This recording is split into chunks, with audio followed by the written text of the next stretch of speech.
আসসালামু আলাইকুম। আশা করি সবাই ভালো আছো।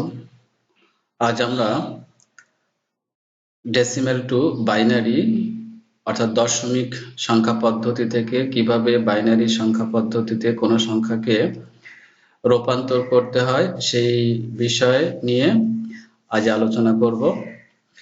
বিষয়টা হলো যে কোনো একটা দশমিক সংখ্যা ডেসিমেল ভ্যালু আমি যদি এখানে লিখি, ধরো যে একটি সংখ্যা হচ্ছে 65।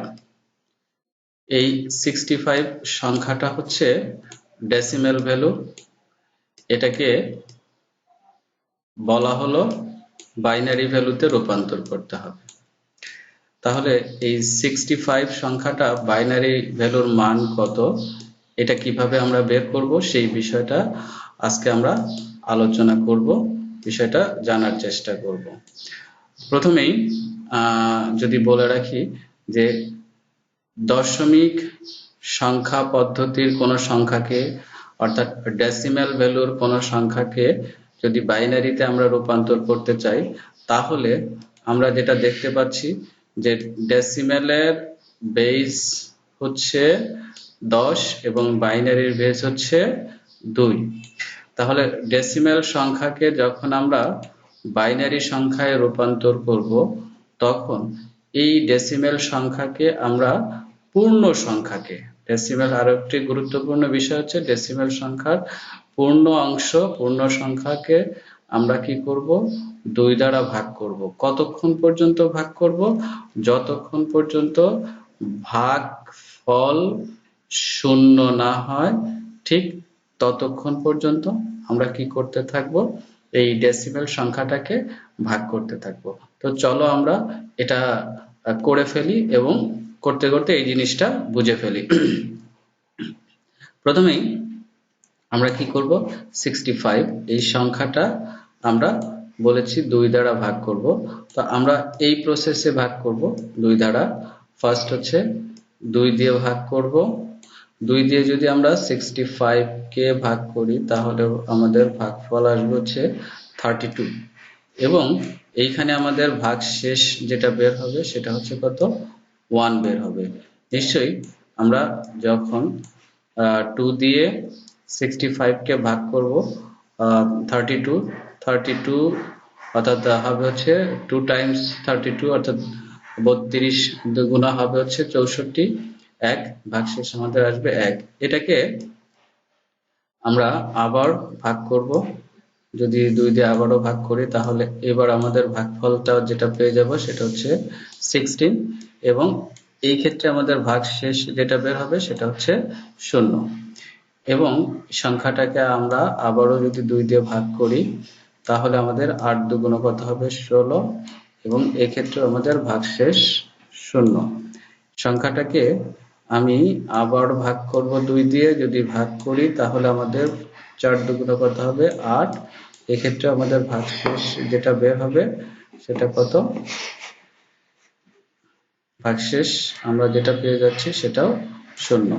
সংখ্যাটাকে আরো একবার 2 দিয়ে ভাগ করি তাহলে এইবার আমাদের যেটা আসছে সেটা হচ্ছে 2 দুগুণ 4, ভাগশেষ এবারও আমাদের 0। আবার ভাগ করব আমরা এটাকে 2 দিয়ে, 2 দিয়ে ভাগ করলে এবার আমাদের কতবার ভাগফল 1 হবে এবং ভাগশেষ যেটা বের হবে সেটা 0। ফাইনালি আমরা যদি এইবার যদি ভাগ করি তাহলে একটু খেয়াল করে দেখব যে এখানে আমাদের ভাজ্য যেটা আছে সেটা হচ্ছে ভাজকের থেকে কম, তাহলে আমাদের ভাগফল এখন আসবে যেটা সেটা হচ্ছে 0 আর এই সংখ্যা যেটা সেটা ভাগশেষ হিসেবে এখানে চলে আসবে, অর্থাৎ এই 1 যেটা সেটা আমরা এখানে নিয়ে আসব। তাহলে এখন আমাদের বাইনারি যদি মান পেতে চাই তাহলে আমাদেরকে এই যে ভাগশেষগুলো সেই ভাগশেষগুলো আমাদের দরকার, সেটা অবশ্যই এই নিচ থেকে উপরের দিকে।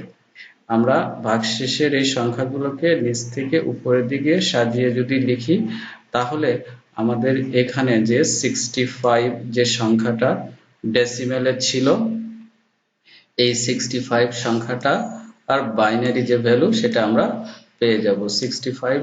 এই সংখ্যাটা হচ্ছে ডেসিমেলে ছিল, আর আমাদের বাইনারিতে যে রেজাল্টটা আসবে সেই রেজাল্টটা হচ্ছে কত।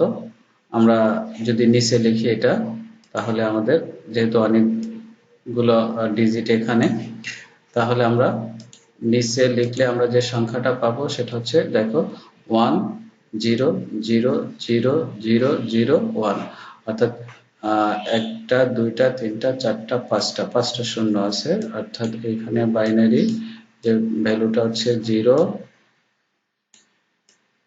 0 0 0 0, 1 2 3 4 5, 1 2 3 4 5 এবং 1। ফাইনালি এখানে কত আছে 1।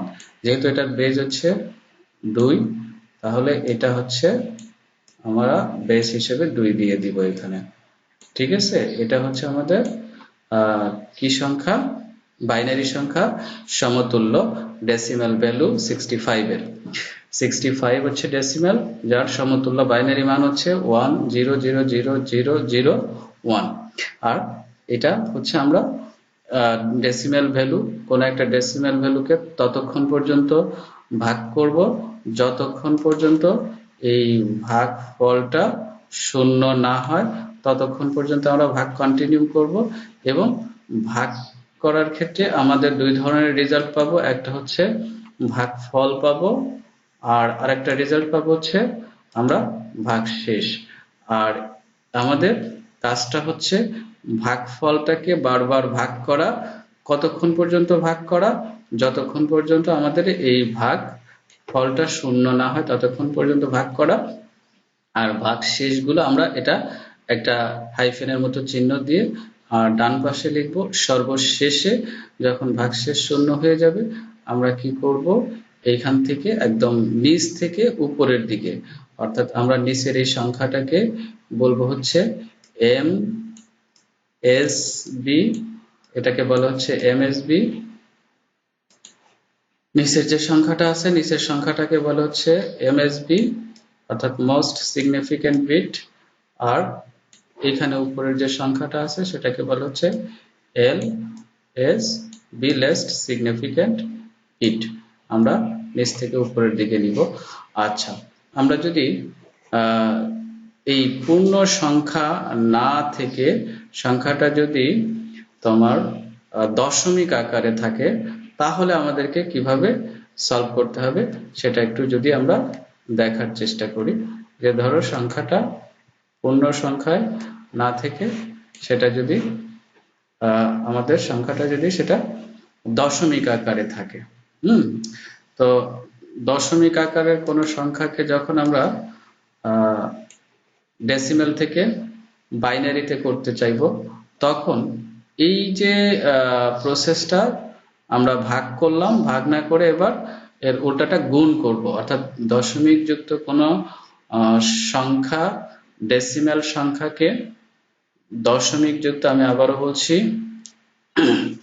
দশমিক যুক্ত কোনো সংখ্যা, দশমিক যুক্ত কোনো ডেসিমেল সংখ্যাকে বাইনারিতে রূপান্তর করতে গেলে আমাদেরকে কি করতে হবে, 2 দ্বারা গুণ করতে হবে। যেমন পূর্ণ সংখ্যাকে আমরা দশমিক কোন সংখ্যাকে বাইনারি সংখ্যায় রূপান্তর করতে গেলে ভাগ করেছি, আর এবার দশমিক যুক্ত ডেসিমাল সংখ্যাকে বাইনারি করতে গেলে আমাদেরকে কি করতে হবে, গুণ করতে হবে পর্যায়ক্রমে, যতক্ষণ পর্যন্ত না গুণ ফলটা কি হয়, শূন্য হয়।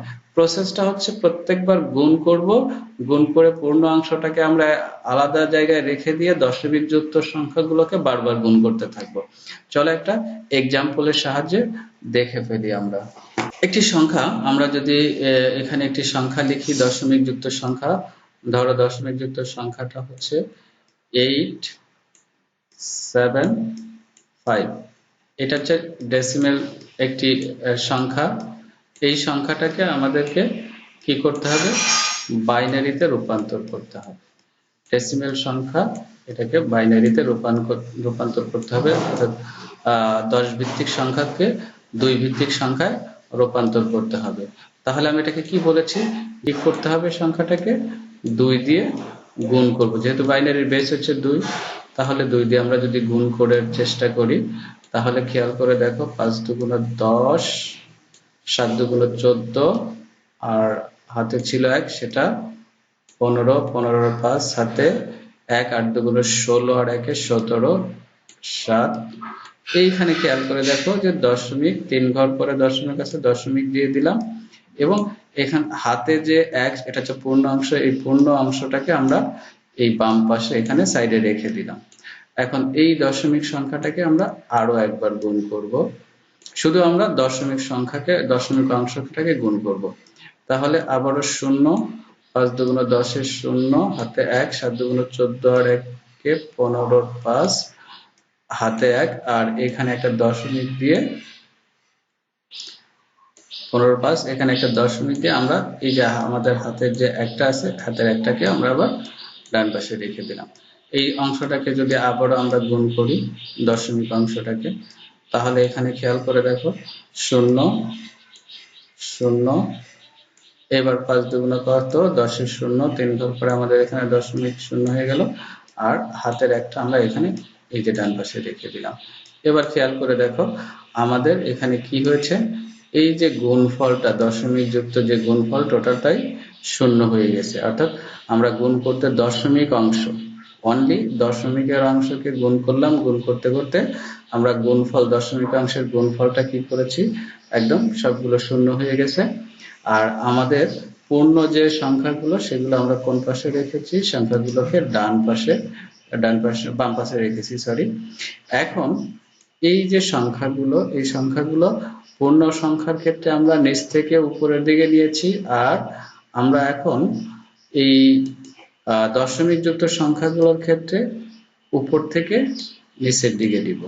তাহলে উপর থেকে নিচের দিকে নিলে যেটা হবে সেটা হচ্ছে যে 1 1 1, অর্থাৎ আমাদের এখানে 875.875 যেটা ছিল আমাদের ডেসিমেল সংখ্যা, এটার বাইনারি ভ্যালু যেটা পেয়ে গেলাম সেটা হচ্ছে 0.111, অর্থাৎ দশমিক কত 111 যেটা ছিল, এটা আমাদের এই সংখ্যাটার সমতুল্য বাইনারি ভ্যালুটা আমরা পেয়ে গেলাম। তো এইভাবে আমরা কোনো দশমিক সংখ্যাকে বাইনারি সংখ্যায় রূপান্তর করতে পারি।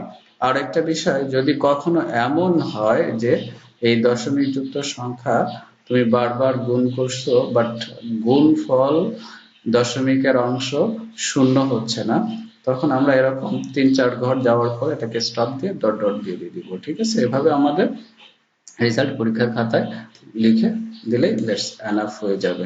তো আশা করি প্র্যাকটিস করবে, এভাবে প্র্যাকটিস করে তোমরা দশমিক সংখ্যাকে বাইনারি সংখ্যায় রূপান্তর করতে পারবে, এবং পরবর্তীতে আমরা দেখব যে বাইনারি থেকে কিভাবে দশমিক সংখ্যায় রূপান্তর করা যায়।